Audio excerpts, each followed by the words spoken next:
The bus ride to Hope, the Greyhound bus, pulled into Port Authority bus terminal at 7 in the morning.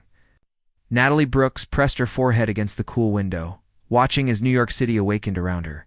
The 13-hour journey from Columbus, Ohio, had left her exhausted, but anxiety kept her alert. She clutched a worn canvas bag containing everything she owned: 3 changes of clothes, her high school diploma, letters of recommendation from her former employers, and exactly $217 at 24 years old. Natalie had never imagined leaving her hometown. She had been content working at the local library and helping her mother care for her younger twin brothers, Danny and Tyler. But when her mother's diabetes complications resulted in mounting medical bills, and her father's construction accident left him unable to work, Natalie knew she had to do something drastic. The small-town wages would never be enough. She needed the opportunities that only a city like New York could offer. Lost in the concrete jungle, her first week in the city shattered every optimistic expectation. The hostel where she stayed cost $40 per night, a sum that devoured her savings faster than she could have imagined. Job applications yielded nothing but automated rejection emails. Companies wanted experience she did not have, references from places she had never worked, and qualifications she could not afford to obtain by the 8th day. Natalie's funds had dwindled to $73. She skipped meals, walked everywhere to save subway fare, and spent her days in public libraries using free internet to search for work. The city that had seemed full of promise now felt like a maze designed to crush people like her. That morning, she had an interview at a marketing firm in Midtown. It was her last scheduled appointment. If this did not work out, she would have to return home defeated, unable to help her family, forced to watch them struggle while she had tried and failed. The interview. That wasn't the receptionist at Caldwell Marketing barely looked up when Natalie entered. She wore her best outfit, a navy dress she had ironed in the hostel bathroom, paired with shoes that pinched her feet but looked professional. She had practiced her answers, researched the company, and arrived 15 minutes early. Natalie Brooks for the administrative assistant position, she said, trying to sound confident. The receptionist typed slowly on her computer, then frowned. "I don't see you in the system." "Who were you supposed to meet with?" "Rebecca Hammond. We spoke on the phone last Friday." More typing. More frowning. "Rebecca left the company 3 days ago." "Nobody told you?" The words hit Natalie like a physical blow. She felt her carefully constructed composure crumbling. "No, nobody told me. Sorry, we're not hiring right now anyway. Budget cuts." The receptionist returned to her screen. Dismissing Natalie entirely, a collision of worlds, Natalie stumbled out of the building, fighting tears. She stood on the sidewalk as business people rushed past her, everyone moving with purpose, while she stood frozen in failure. The October wind cut through her thin dress. She wrapped her arms around herself and started walking, not caring where she went. She found herself outside a small coffee shop tucked between 2 towering office buildings. The warmth and the smell of fresh coffee drew her inside. She ordered the cheapest item on the menu, a small black coffee, and found a corner table where she could sit and figure out what to do next. The coffee shop was quiet, filled with the low hum of conversation and the hiss of the espresso machine. Natalie pulled out her phone and opened her banking app. $68.32. Not enough for another night at the hostel. Not enough for a bus ticket home. Not enough for anything. She was so absorbed in her despair that she did not notice the man approaching her table until he spoke. "Excuse me, is this seat taken?" Natalie looked up. The man was tall, probably in his mid-30s, with dark hair styled with casual precision. He wore a charcoal suit that looked expensive, and his watch caught the light as he gestured to the empty chair across from her. The coffee shop was nearly empty. There were at least 6 other vacant tables. Why was he asking to sit with her? "No, it's free," she said quietly, starting to gather her things. "Please, don't leave on my account." He sat down, setting his coffee on the table. "I'm James. James Whitfield." "Natalie." She did not offer her last name. Still uncertain about this stranger's intentions. "You look like you've had a rough morning," he observed. "Not un..." Quinda let out a bitter laugh. "You could say that." "Job interview, that turned out to not exist. Welcome to New York, right? What kind of work are you looking for? Anything, honestly. I have office experience, customer service, organization skills, but nobody wants to hire someone without a college degree and big city experience. She did not know why she was opening up to this stranger, but something about his direct gaze made her feel heard. James studied her for a moment. Where are you from? Ohio, Columbus. I came here to find better opportunities to help my family. My mom is sick, and my dad got injured at work. I thought I could make enough money here to help them, but her voice trailed off. I'm starting to think I made a huge mistake. How much time do you have before you need to go back? Natalie felt heat rise to her cheeks. Honestly. About 2 days. That's all the money I have left. James leaned back in his chair, his expression thoughtful. Natalie noticed that several people in the coffee shop were glancing at him with recognition. Clearly, he was someone important, though she had no idea who. The proposal, Natalie. I'm going to say something that will probably sound insane, James began, but I'd like you to hear me out before you respond. Her stomach tightened. Here it comes, she thought. The uncomfortable proposition. She had heard stories about young women alone in the city, about men who preyed on desperation. I'm a real estate developer. I own Whitfield Properties.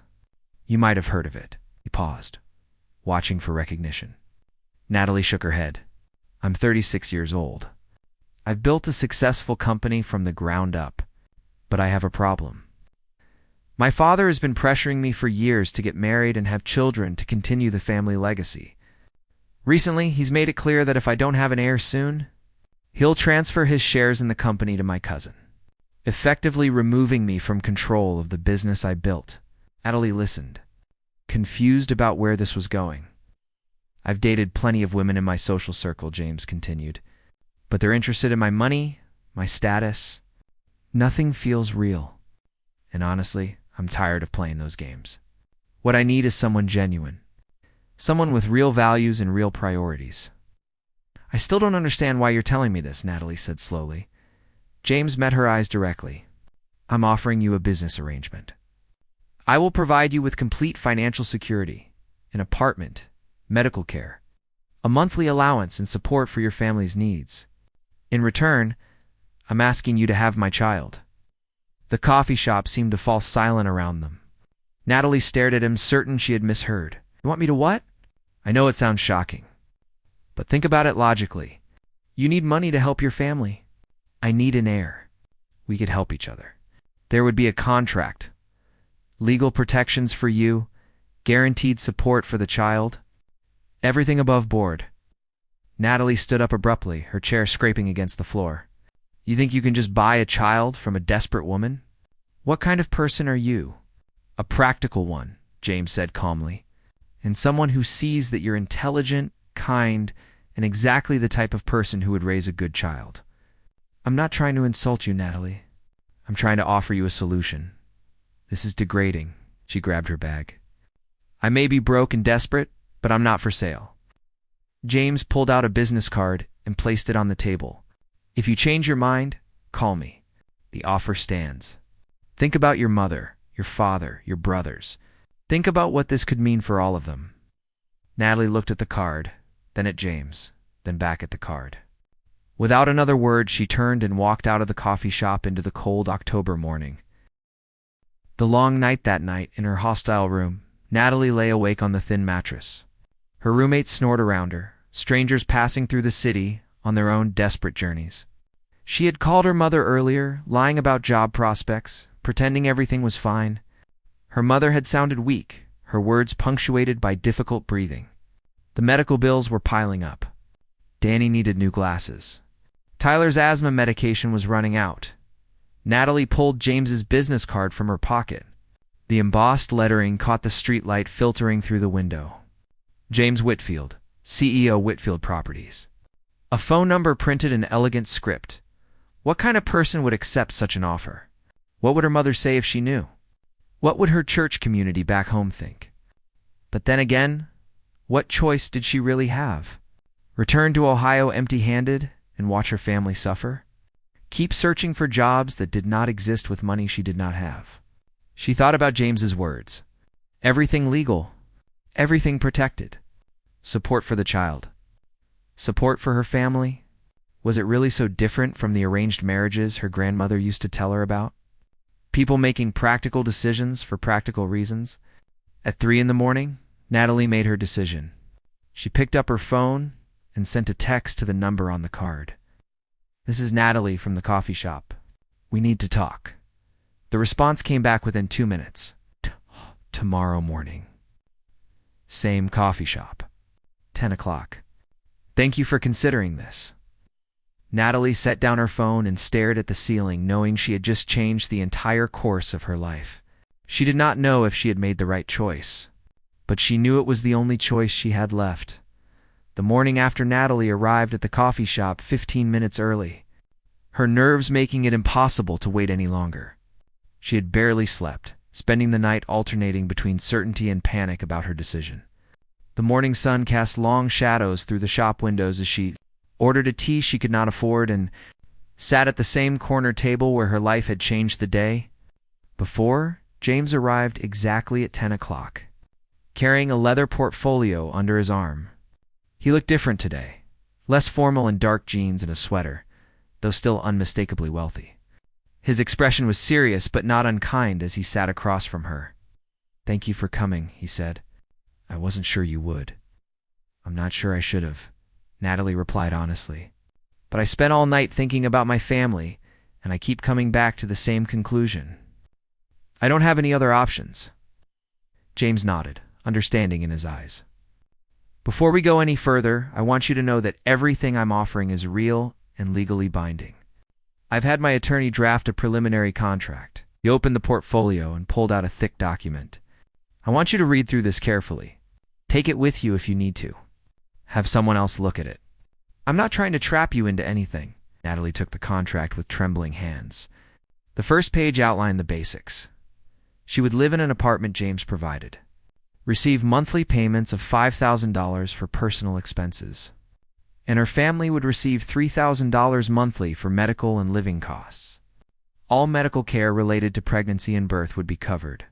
The child would have a trust fund established at birth. "This is too much," she whispered, looking at the numbers. "My family's mortgage payment is only $800 a month. Your mother needs better medical care than she's getting," James said gently. "And from what you told me, your brothers deserve opportunities they're not getting right now. This isn't charity, Natalie. You're giving me something invaluable." "A child," she said, the weight of those words settling over her. Yes. "And I promise you, that child will be loved and cared for. I'm not doing this casually. I want to be a good father." Natalie read through more of the contract. There were clauses protecting her autonomy, ensuring she could not be forced into anything against her will, guaranteeing her rights to see the child, providing for her future even after the arrangement ended. "Why me?" she asked suddenly.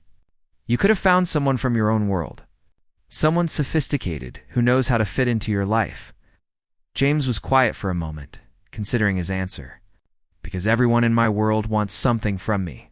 Status, money, connections. When I talked to you yesterday, you were angry at my proposal. You called it degrading. You had principles even when you were desperate. That's rare, Natalie. That's exactly the kind of person I want as the mother of my child." A new life begins 2 days later. Natalie stood in the doorway of an apartment in a building on the Upper West Side. The space was beautiful, far beyond anything she had ever imagined living in. Hardwood floors gleamed in the afternoon sunlight. The kitchen had marble countertops and stainless steel appliances. The bedroom had a view of Central Park through floor-to-ceiling windows. "Is this really mine?" she asked James, who stood behind her with her single bag of belongings looking pathetically small in his hands. "It's yours for as long as you need it," he confirmed. "I've set up accounts for you. The first payments to your family have already been transferred. Your mother called me this morning, actually. She was crying." Natalie's eyes filled with tears. "What did she say?" "She wanted to know what you were doing to earn so much money. I told her you were working as my personal assistant, helping manage properties. Is that all right?" "You lied for me." I protected your privacy. There's a difference. He set her bag down gently. Natalie, what we're doing is unconventional, but it's not wrong. We're both consenting adults, making a choice that helps us both. Over the next week, Natalie began to adjust to her new reality. James took her shopping for clothes appropriate for her supposed job as his assistant. He introduced her to a doctor at an exclusive medical practice who would monitor her health. He showed her how to use the subway system and recommended restaurants she might enjoy. What surprised her most was how easy he was to be around. She had expected awkwardness or pressure, but James treated her with consistent respect and patience. He answered all her questions about the arrangement honestly. He never made her feel like she owed him anything beyond what they had agreed upon, getting to know each other 3 weeks into the arrangement. James invited Natalie to dinner at a quiet Italian restaurant in his neighborhood. They had fallen into a routine of meeting several times a week, initially to discuss logistics and medical appointments, but increasingly just to talk. "Tell me about your family," James said as they shared a plate of bruschetta. "You've mentioned them, but I want to really know them," Natalie smiled, thinking of home. "My mom, Patricia, was a teacher before she got sick. She taught 3rd grade for 20 years. She's the kindest person I know. She always saw the best in everyone, sometimes to a fault. My dad, Robert, is a construction foreman. Or he was, before his accident. He fell from scaffolding and injured his back. He's trying physical therapy, but it's slow going." "And your brothers?" "Danny and Tyler are 16. Twins, but completely different. Danny loves science. He wants to be an engineer someday. Tyler is artistic, always drawing and painting. They're good kids. They deserve better than what our town can offer them." James listened intently, asking questions that showed he genuinely cared about the answers. In turn, he shared his own story. His mother had died when he was young. His father had been distant and demanding, measuring James's worth by business success. James had built Whitfield Properties through relentless work, proving himself over and over, but it was never enough for his father. "He wants grandchildren to carry on the family name," James explained, "but he wants them on his terms. A society wedding. A wife from the right family. I spent years trying to meet those expectations, dating women he approved of, and I was miserable. This arrangement, unusual as it is the first time I've felt like I'm making my own choice." "Do you think we're doing the right thing?" Natalie asked quietly. "I think we're doing the honest thing," James replied. "We're not lying to each other or pretending this is something it's not. In its own way, that makes it more honorable than a lot of traditional relationships I've seen." Walls coming down as autumn turned colder. Natalie found herself looking forward to her time with James more and more. Their dinners became longer, their conversations deeper. He made her laugh with stories about difficult clients and construction disasters. She shared memories of growing up in a small town where everyone knew everyone's business. One evening, James arrived at her apartment with takeout containers and a bottle of wine. "I thought we could just stay in tonight," he said. "Unless you're tired of my company?" "I'm not tired of it," Natalie admitted, taking the containers from him. "Actually, I've been wanting to ask you something. Anything. You seen anyone else? I mean, dating? Because that's not in the contract, and I realize you might want to." James set down the wine and looked at her seriously. "No, I'm not seeing anyone else. To be honest, I haven't even thought about it. These past few weeks, spending time with you, this is the most connected I've felt to another person in years." Natalie felt her heart skip. "Really? Really? Is that okay? Really? Is that okay?" "It's more than okay." She paused, gathering courage. "James, I need to tell you something. This arrangement, whatever we're calling it, it's not feeling like an arrangement anymore. At least not to me." He moved closer to her, his eyes searching her face. "What does it feel like to you?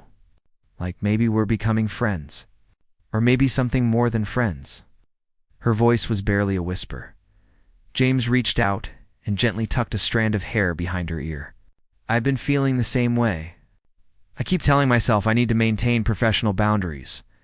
But then I see you, and all I want is to know you better, to make you smile. to be near you. This is complicated, Natalie said, even as she leaned into his touch. The best things usually are, when he kissed her. It was soft and tentative, a question rather than a demand. Natalie answered by kissing him back, her hands finding their way to his shoulders. All the walls she had built around herself, all the reminders that this was just business, crumbled in that moment. They pulled apart, both slightly breathless. What happens now? Natalie asked. I don't know, James admitted. But I know I don't want to stop seeing where this goes. The medical reality the following week brought them back to practical matters. Dr. Amanda Green, the fertility specialist James had chosen, scheduled a comprehensive consultation. Natalie sat in the pristine office, holding James's hand without really thinking about it. As the doctor explained their options, "You're both in excellent health," Dr. Green said, smiling at them. "Conceiving naturally should not be a problem. However, given your situation, we could also explore artificial insemination if that would make you more comfortable." Natalie and James exchanged glances. In the past weeks, their relationship had shifted so dramatically that the clinical approach now seemed wrong. "Can we think about it?" James asked. "Of course. Take all the time you need." Dr. Green handed them informational packets. "There's no rush. When you're both ready, we'll proceed however you feel most comfortable." In the car ride home, they sat in silence for several blocks before James finally spoke. "How do you feel about all this?" "Honestly, confused," Natalie admitted. "A month ago, this was supposed to be a simple transaction. Now I can't imagine being with you in such a clinical way. It feels wrong. It feels wrong to me too." He pulled the car over to the curb and turned to face her. "Natalie, I know this started as an arrangement, but what's happening between us is real. At least it's real for me. I'm falling for you. Actually, I think I've already fallen." Tears pricked Natalie's eyes. "I'm falling for you too. And that terrifies me because I came to New York with nothing. And you gave me everything. And I don't know if what I'm feeling is real or just gratitude." Ow. James cupped her face gently. "What you're feeling is real. I see it in your eyes, in the way you smile at me, and how you've let me into your life. This isn't gratitude. This is connection. So what do? "We stop treating this like a business arrangement," James said firmly. "We throw away the contract. We start over as two people who care about each other and want to build something real together. But your father, the company, the heir you need, will happen naturally if we're meant to be together. And if my father can't accept that I'm choosing my own path, then maybe I don't need his approval after all." The decision to start over the next morning? Natalie woke up in her apartment with a sense of possibility she had not felt since arriving in New York. James had texted her early, "Coffee at our place? We have plans to make." She smiled at the message. Our place meant the coffee shop where they had met, where everything had started. It had become their unofficial headquarters, the spot where they made all their important decisions. When she arrived, James was already there, 2 cups of coffee on the table and an envelope in his hands. He stood when he saw her, pulling out her chair like they were on a proper date. "What's that?" she asked, nodding at the envelope. "The contract. The original one we both signed." He placed it on the table between them. "I want you to tear it up." Natalie stared at the envelope. "James, that contract protects me. It guarantees my family's security. And I'm going to have my lawyer draft something new. A simple agreement that ensures your family continues to receive support and that you're protected financially, no matter what happens between us. But without the conditions, without the pressure, I don't want you to be with me because of a piece of paper. I want you to be with me because you choose to be." Her hands trembled as she picked up the envelope. Inside was the document that had changed her life, with both their signatures at the bottom. Without another word, she tore it in half, then in quarters, then into tiny pieces. "Kitty, there," she said, letting the pieces fall onto the table like confetti. "Now what? Now I ask you properly." James reached across the table and took her hands. "Natalie Brooks, would you like to go on a real date with me? No contracts, no arrangements, just 2 people getting to know each other," yes, she said, laughing and crying at the same time. "Yes, I would love that." Meeting the family 2 months later. Natalie stood outside a sprawling estate in Connecticut, her stomach churning with anxiety. James's father had requested a meeting, and despite James's assurances that everything would be fine, she could not shake her nervousness. "He's going to hate me," she said, for the 10th time as they walked up the stone pathway. "He's going to see exactly what I see," James replied, squeezing her hand. "Someone intelligent, kind, and genuine. And if he doesn't, that's his loss." The door opened before they could knock. A tall man with silver hair and James's same intense eyes stood in the doorway. Richard Whitfield looked exactly like what he was: old money and old expectations. "James," he said curtly, then turned his attention to Natalie. "And this must be the young woman who has captured my son's attention." "Natalie Brooks, sir. It's a pleasure to meet you." She extended her hand, grateful that it did not shake. Richard's handshake was firm, his assessment thorough. She could feel him cataloging everything about her: her simple dress from a department store, her minimal jewelry, her Midwestern accent, over lunch in a dining room that could seat 20. Richard asked probing questions. Where was she from? What did her family do? What were her career ambitions? James grew increasingly tense beside her, but Natalie answered honestly. She had nothing to hide and nothing to prove except who she really was. "My son tells me you're working as his assistant," Richard said, his tone suggesting skepticism. "Actually, Dad, I need to be honest with you." James set down his fork. "Natalie isn't my assistant. She's my girlfriend. We met when she had just arrived in New York looking for work. I fell for her immediately. Everything else is just a cover story we've been using." Richard's eyebrows rose. "I see.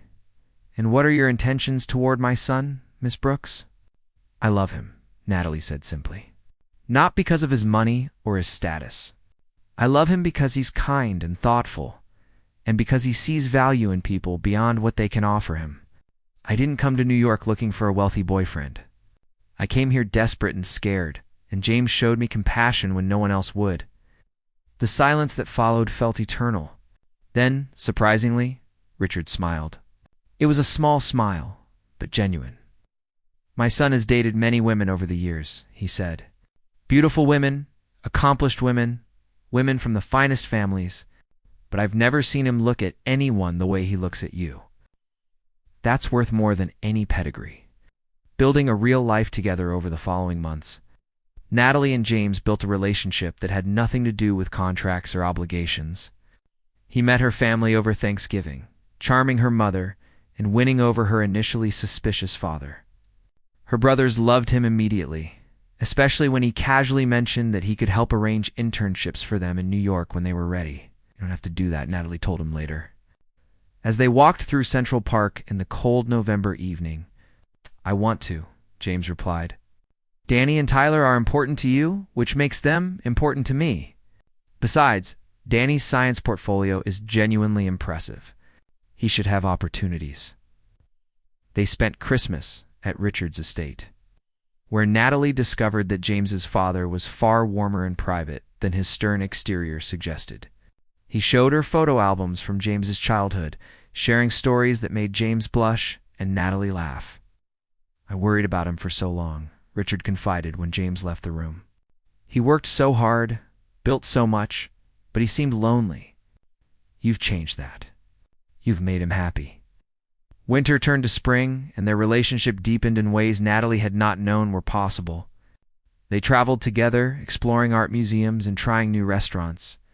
They stayed in watching movies, arguing good-naturedly about plot holes and character motivations. They talked about everything: their fears, their dreams, their hopes for the future. The natural progression one. April evening. James cooked dinner at Natalie's apartment, a task he approached with more enthusiasm than skill.